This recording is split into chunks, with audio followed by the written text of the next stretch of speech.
যে সমস্ত সাধু সন্তরা প্রতিবাদ করছেন তাদের ওপর লাঠি বর্ষণ করা হবে। এটাই কি মমতা বন্দ্যোপাধ্যায় চাইছেন? এ রাজ্যে হরগোবিন্দ দাস চন্দন দাস আর বাংলাদেশে দীপু দাস। সমস্ত দোষ দায়ভার মুসলমানদের ওপর চাপিয়ে দেওয়ার অধিকার কি আদৌ মমতা বন্দ্যোপাধ্যায়ের কাছে আছে? প্রচুর সাধু সন্তরা তারা আক্রান্ত হয়েছেন, তাদের রক্তক্ষরণ হয়েছে। 25,000 টাকা করে মাসিক অর্থ সাহায্য তুলে দেওয়া হবে দীপু দাসের পরিবারের হাতে।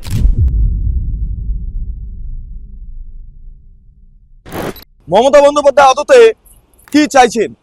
হিন্দুদের প্রতি লাগাতার আক্রমণ হবে এবং মমতা বন্দ্যোপাধ্যায় চুপ থাকবেন? হিন্দুদের প্রতি আক্রমণের প্রতিবাদ করতে গেলে যে সমস্ত সাধু সন্তরা প্রতিবাদ করছেন তাদের ওপর লাঠি বর্ষণ করা হবে।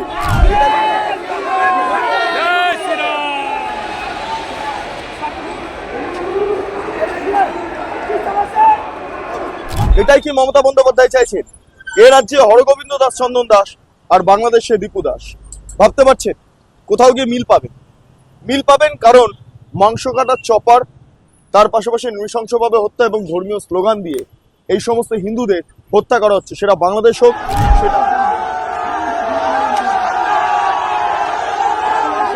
সেটা পশ্চিমবঙ্গ হোক। এবং মমতা বন্দ্যোপাধ্যায় কি করলেন? পুরো চুপ থাকলেন, স্পিকটি নট, একটা কথা পর্যন্ত বললেন না। এখানেই শেষ নয়, বাংলাদেশের ঘটনার বিরুদ্ধে যখন হিন্দু সাধু সন্তরা তারা বাংলাদেশ ডেপুটি হাই কমিশনে যাচ্ছেন, সেই সময় দাঁড়িয়ে পুলিশ তাদের ওপর লাঠি চালাচ্ছে নির্বিচারে। প্রচুর সাধু সন্তরা তারা আক্রান্ত হয়েছেন, তাদের রক্তক্ষরণ হয়েছে। ভাবতে পারছেন, তাদের মাথা ফেটে গিয়েছে, কারোর মুখ ফেটে গিয়েছে। এইটাই পশ্চিমবঙ্গের কালচার না বাংলাদেশের কালচার বুঝে উঠতে পারছি না। কারণ আমি এই রাস্তায় দাঁড়িয়ে আছি, এটা সেন্ট্রাল এভিনিউর রাস্তা, কিন্তু এই সেন্ট্রাল এভিনিউর রাস্তা পরবর্তীকালে হয়তো সেন্ট্রাল এভিনিউ নামটাই না থাকতে পারে। কারণ বলা হচ্ছে গ্রেটার বাংলাদেশের স্বপ্ন যারা দেখেছিলেন এতদিন ধরে, ব্লুপ্রিন্ট তৈরি করেছিলেন বাংলাদেশ থেকে এসে, তারা ক্রমে চলে আসছেন কলকাতার দিকে। তারপর কি হচ্ছে? তারপর জামাতি চিন্তাভাবনার বিভিন্ন কর্মকাণ্ড ঘুরে বেড়াচ্ছে কিছু পুলিশ কর্তৃপক্ষের মস্তিষ্কে, এবং সেই কারণের জন্য টার্গেট করে বেছে বেছে ওবিসির ভুয়ো সার্টিফিকেট নিয়ে পুলিশের কাজে যুক্ত হওয়া কিছু ব্যক্তিত্বরা সাধু সন্তদের মেরেছেন, এমনটা অভিযোগ করছেন রাজ্যের বিরোধী দলনেতা শুভেন্দু অধিকারী। আজকে তিনি দীর্ঘক্ষণ এই সেন্ট্রাল এভিনিউর পাশে অবস্থিত বিজেপির যে পুরনো পার্টি অফিস, সেখানে তিনি সাংবাদিক সম্মেলন করেন, গোটা ঘটনার তীব্র নিন্দা জানান। মমতা বন্দ্যোপাধ্যায় চুপ, পুলিশকে দিয়ে সাধু সন্তদের মারা হচ্ছে কারণ তারা হিন্দু বলে, এমনটা অভিযোগ করছেন বিরোধী দলনেতা শুভেন্দু অধিকারী। তিনি পরপর কি কি বিষয় উত্থাপন করেছেন একবার সরাসরি আপনারা শুনে নিন, তারপর পরবর্তী প্রসঙ্গে আসবো। কিভাবে ফাঁসি হলো না? মমতা ব্যানার্জির পুলিশ এবং মমতা ব্যানার্জি এর জন্য দায়ী। কারণ এই কেস পুলিশের সিট লড়াই করছিল, তারা চার্জশিটে এবং আর্গুমেন্টে 13 জনকে সমান দোষে দুষ্ট করেছেন, অথচ ওনার পরিবার সহ উইটনেসরা 3 জনকে চিহ্নিত করে দিয়েছিলেন, যারা প্রথম এই হত্যালীলা রক্তের স্রোত বইয়ে দেওয়ার জন্য নৃশংস নরখাদকের মতো জীবন্ত মানুষের উপরে হিন্দু বলে পশু কাটার তরবারি দিয়ে খণ্ড খণ্ড করার কাজ শুরু করেছিলেন 3 জন। এবং এই 3 জন এই পরিবারের উপরে জমি সংক্রান্ত বিষয় নিয়ে অনেক আগে থেকেই টার্গেট করে রেখেছিল এই পরিবারকে, তাই তো? আর বাকিরা তাদেরকে সহযোগিতা করেছে। আপনারা শুনলেন বিরোধী দলনেতা শুভেন্দু অধিকারী বক্তব্য। এখানে একটা বিষয় খুব গুরুত্ব আকারে উঠে এলো, সেটা হলো বাংলাদেশে যে হিন্দু মৃত্যু হয়েছে তার পরিবারের লোকেদের সঙ্গে সংযোগ স্থাপন করা সম্ভব হয়েছে। শুভেন্দু অধিকারী আগামীকাল তিনি ফোনে যোগাযোগ করবেন, ভিডিও কলের মাধ্যমে দীপু দাসের পরিবারের সঙ্গে যোগাযোগ করবেন, এবং তারপর কি হবে জানেন? তারপর 25,000 টাকা মাসিক একটা অর্থ সাহায্য শুভেন্দু অধিকারীর তরফে তুলে দেওয়া হবে পরিবারের হাতে। এটা আমরা সূত্র মারফত জানতে পারছি। আগামীকাল তিনি দীপু দাসের পরিবারের সঙ্গে কথা বলবেন। 25,000 টাকা করে মাসিক অর্থ সাহায্য তুলে দেওয়া হবে দীপু দাসের পরিবারের হাতে। কিন্তু এ রাজ্যে হরগোবিন্দ দাস চন্দন দাসের পরিবারের যারা সদস্যরা রয়েছেন তাদের পাশে কিন্তু মমতা বন্দ্যোপাধ্যায় দাঁড়ালেন না, উল্টে হিন্দুদের ওপর লাগাতার আক্রমণ হতে চলল। হিন্দুদের ওপর লাগাতার আক্রমণ হয়ে যাচ্ছে। আপনারা একটা বিষয় ভালো করে লক্ষ্য করুন, আজকে হরগোবিন্দ দাস চন্দন দাসের কেসে কোর্টের তরফে সাজা ঘোষণা করা হয়েছে, যাবজ্জীবন সাজা ইত্যাদি ইত্যাদি। আপনারা কোর্টের পুরো ভার্ডিক্টটা পাবেন, আপনারা দেখবেন, চাক্ষুষ করবেন।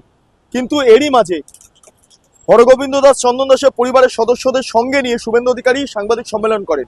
সেখানে বেঙ্গলি পার্টির তরফে আমি প্রশ্ন করেছিলাম এবং আমার ভিডিও জার্নালিস্ট সিদ্ধার্থ ছিল সেখানে। কি বললেন শুভেন্দু অধিকারী এবং হরগোবিন্দ দাস চন্দন দাসের পরিবারের সদস্যরা সরাসরি আমাদের প্রশ্নের প্রেক্ষিতে দাঁড়িয়ে মঞ্চে দাঁড়িয়ে একবার শুনে নিন।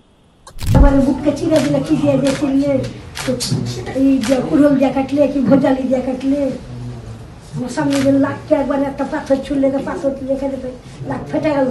তারপরে আমার এখানে মেলে পাথর ছুঁড়ে একবারে আর দরজা কাটা কেটে ফেলিয়ে দিলে একবারে কিছু ছিল না। মমতা যাবে বলে ওই যে রেখে রেখে বলে রাতে একটা সময় পিন কাটা দিয়ে মেয়েরা দুদিকে পাইমান মেরেছে। আপনি ফাঁসি চান, আইনি লড়াই হবে, আমরা আপনার সঙ্গে আছি। মা আপনার প্রেশার কাল থেকে হাই, আপনি ভালো করে একটা প্রশ্ন করা যাবে ওনাকে, একটা প্রশ্ন করা যাবে, প্রশ্ন করা যাবে ওনাকে, ওনাকে একটু প্রশ্ন করা যাবে। পুলিশও তো বললে আমরা এইটা। ফাঁসি দিয়ে দিব। প্রশ্ন আমি করে দিচ্ছি, আমি বলুন। বলছিলাম যে এই যে মমতা বন্দ্যোপাধ্যায়ের ভূমিকা নিয়ে কিভাবে দেখছেন আপনারা? কি মমতা বন্দ্যোপাধ্যায় এই রাজ্যে যেভাবে সরকার চালাচ্ছেন বা আপনাদের ওপর যে আক্রমণ, সেটাকে কি আপনারা কিভাবে দেখছেন? কই আমাদের তো পাশে গিয়ে দাঁড়ায়নি মমতা। মানে পুলিশের ভূমিকা নিয়ে বলুন, উনি পুলিশ মন্ত্রী, তো পুলিশের ভূমিকায় আপনি সন্তুষ্ট কি সন্তুষ্ট না বলুন। না, ওরা ফাঁসিটা করতে বললে যাওয়া ফেরা করে কি হয়েছে? ওরা বাড়িতে গিয়ে বলে এসেছিল ফাঁসি হ্যাঁ দিবে, হ্যাঁ? হ্যাঁ বলেছে ফাঁসি দিয়ে দিয়ে আমরা দিব। ওরা পুলিশ আধিকারিকরা বাড়িতে গিয়ে বলে এসেছিল ফাঁসি দেবো। মমতা বন্দ্যোপাধ্যায়ের বিরুদ্ধে ক্ষোভ পোষণ করছে। মমতা বন্দ্যোপাধ্যায়কে তারা ঠিক হজম করতে পারছেন না। তার শাসন ব্যবস্থা, তার যেই বিষয়বস্তুগুলো উঠে আসছে, যে ইসলামিক তোষণের বিষয়টা উঠে আসছে ভোট ব্যাংক হিসাবে কাজে লাগানোর জন্য, সে বিষয়টাকে তারা ভালোভাবে দেখছেন না। কেন জানেন? কারণ তারা হিন্দু বলে, তারা আক্রান্ত হয়েছেন এমনটা অভিযোগ করা হচ্ছে। এ রাজ্যে হিন্দুরা বারবার আক্রান্ত হবেন, এটা কি বাংলাদেশ? প্রশ্নটা এখানে, এটা কি বাংলাদেশ? যারা গ্রেটার বাংলাদেশের স্বপ্ন দেখে পশ্চিমবঙ্গে ঢুকে পড়েছে, যারা সীমান্তবর্তী এলাকার জনবিন্যাস, তাদের খাদ্যাভ্যাস, তাদের ভাষা সমস্ত কিছু পরিবর্তন করিয়ে একটা বাংলাদেশের একটা ছোট্ট অংশ হিসাবে বারবার পরিচিতি দেওয়ার চেষ্টা করছে, যেখানে পাকিস্তান বা বাংলাদেশ জিতলে পাকিস্তান বা বাংলাদেশের ফ্ল্যাগ ওড়ানো হয়, ভারতবর্ষকে প্রতিনিয়ত ঘৃণা করা হয়, ভারতবর্ষকে খণ্ড বিখণ্ড করার যে রুট ম্যাপ সেটা তৈরি করা হয়, সেই সমস্ত মানুষদের আশ্রয় দিয়ে ভোট ব্যাংক হিসাবে কাজে লাগিয়ে আদতে মমতা বন্দ্যোপাধ্যায় কি এখানে ইসলামিক স্টেট প্রতিষ্ঠা করতে চাইছেন? এখানে কি প্রতিষ্ঠা করতে চাইছেন মুসলিম লীগ 2 সরকার? এটাই সবচেয়ে বড় প্রশ্ন। ওয়াকফ নিয়ে যখন প্রশ্নচিহ্ন ওঠে, যখন আন্দোলন শুরু হয়, তখন তৃণমূল কংগ্রেসের 2 মন্ত্রী, এক সিদ্দিকুল্লাহ চৌধুরী এবং আরেকজন ফিরহাদ হাকিম, তারা নাকি সাধারণ মানুষকে উস্কেছিলেন, বিরোধী দলনেতার অভিযোগ সেটা। এবং তারই পরিপ্রেক্ষিতে দাঁড়িয়ে বিভিন্ন জায়গাতে সাম্প্রদায়িক অশান্তি তৈরি হয় এবং সেই সাম্প্রদায়িক অশান্তির জেরে আজকে হরগোবিন্দ দাস চন্দন দাসের মতো হিন্দুদের হত্যা করা হলো। এই হচ্ছে মুদ্রা বিষয়, ঠিক যেমনটা বাংলাদেশে হলো, দীপু দাসকে হত্যা করা হলো। যখন হত্যা করা হচ্ছে, লাইভ করে সেটিকে দেখানো হচ্ছে, ধর্মীয় স্লোগান চলছে।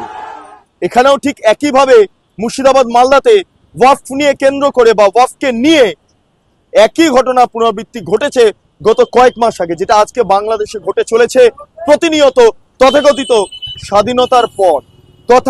স্বাধীনতার পর। কিন্তু কি হলো? মুসলমানদের সঙ্গে মমতা বন্দ্যোপাধ্যায় বিক্রমী করলেন, যে ওয়াকফ নিয়ে মুসলমানদের রাস্তায় নামিয়ে দিলেন, লেলিয়ে দিলেন, তাদেরকে দুধাল গায়ে হিসাবে পরিচয় দিচ্ছেন, তাদেরকে তেজপাতা হিসাবে ব্যবহার করছেন, ভোট ব্যাংক হিসাবে ব্যবহার করছেন। আর আজকের দিনে দাঁড়িয়ে সেই ওয়াকফের সম্পত্তির যে ডিটেলস, সেটাকে বলছেন ওয়েবসাইটে আপলোড করুন। যে মমতা বন্দ্যোপাধ্যায় বলছেন ওয়াকফ মানবো না, যে মমতা বন্দ্যোপাধ্যায় বলছেন এসআইআর মানবো না, যে মমতা বন্দ্যোপাধ্যায় বলছেন সিএ মানবো না, সেই মমতা বন্দ্যোপাধ্যায় আজকে সিএ হলো, কিছু করলেন না, কিছু করতে পারলেন না। এসআইআর হলো, কিছু করতে পারলেন না। ওয়াকফ তিনি স্বীকৃতি দিয়ে দিলেন। তাহলে এই ধরনের বিরোধিতা করিয়ে মুসলমানদের পথে নামিয়ে সমস্ত দোষ দায়ভার মুসলমানদের ওপর চাপিয়ে দেওয়ার অধিকার কি আদৌ মমতা বন্দ্যোপাধ্যায়ের কাছে আছে? তিনি রাজ্যের মুখ্যমন্ত্রী বলে একটা নির্দিষ্ট সম্প্রদায়কে কাঠগড়ে দাঁড় করানোর যে চক্রান্ত তিনি করছেন, সেটাই সেই অধিকার কি তার কাছে আছে? এটাই সবচেয়ে বড় প্রশ্ন আজকের দিনে দাঁড়িয়ে। আমরা পরপর সমস্ত ডিটেলস, সমস্ত বাইটস আপনাদের সামনে তুলে ধরলাম। এবার আপনাদের কাছ থেকে আমি উত্তর চাইছি, আপনারা উত্তরগুলো কমেন্ট সেকশনে জানান। আপনারা এতক্ষণ ধরে দেখছিলেন বেঙ্গল লিবার্টি। চ্যানেলটি ভালো লাগলে অবশ্যই লাইক করুন, সাবস্ক্রাইব করুন, শেয়ার করুন, বেল আইকন ক্লিক করুন www.bengalliberty.com। সেখানে ক্লিক করুন, সমস্ত খবর আপনাদের জন্য সাজানো রয়েছে। স্বাধীন, কাছেহীন এবং গেরিলা সাংবাদিকতার পাশে দাঁড়ান। অসংখ্য ধন্যবাদ।